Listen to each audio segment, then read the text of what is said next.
Today I'm going to talk about how a convention is amended at the International Maritime Organization. This is in a series of videos where I've talked about the differences between treaty, convention, protocol, and some other terms that mariners should be familiar with. So how is the convention amended at IMO? Well, technology and techniques in the shipping industry are changing very rapidly these days. As a result, not only are new conventions required, but also the existing ones need to be kept up to date. For example, the SOLAS Convention, or the Safety of Life at Sea Convention, was amended 6 times after it entered into force in 1965. The amendments came in 1966, 67, 1968, 1969, 1971, and then 1973 as well. And finally, it was in 1974 that a completely new convention was adopted that incorporated all the previous amendments and other minor changes.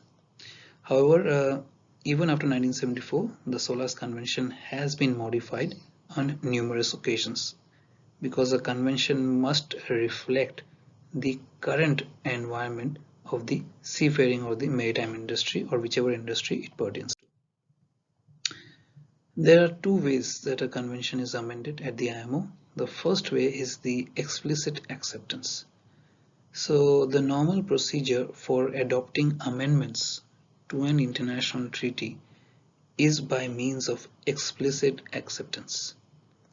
This meant that the amendments came into force only after a percentage of contracting states, which was usually 2/3 of the total number of member states, had accepted them, and if the parent convention has been accepted by a large number of countries, it could mean 80 or more of them having to ratify the amendment before it becomes international law. Experience had shown that this could take sometimes decades to achieve, by which time the amendment itself became completely out of date. The percentage requirement in practice led to long delays in bringing the amendment into force. So therefore, to remedy this situation, a new amendment procedure was devised in the International Maritime Organization. The new procedure was called the Tacit Acceptance of Amendments. Under the Tacit Acceptance, instead of requiring that an amendment shall enter into force after being accepted by, for example, 2/3 of the parties, the Tacit Acceptance procedure provides that an amendment shall enter into force at a particular time unless before that date objections to the amendments are received from a specified number of parties.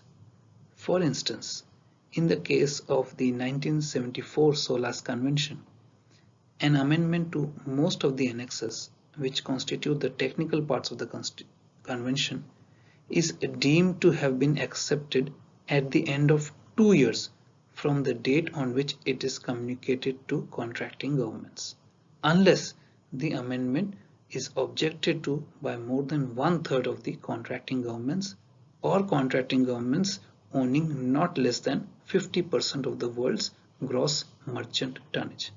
So the tacit acceptance was the opposite of the other system, where the other system and they had to wait for a certain number of countries to accept the convention or accept the terms of the convention. The tacit acceptance procedure focused more on implementing the convention unless some objections were registered from the contracting parties.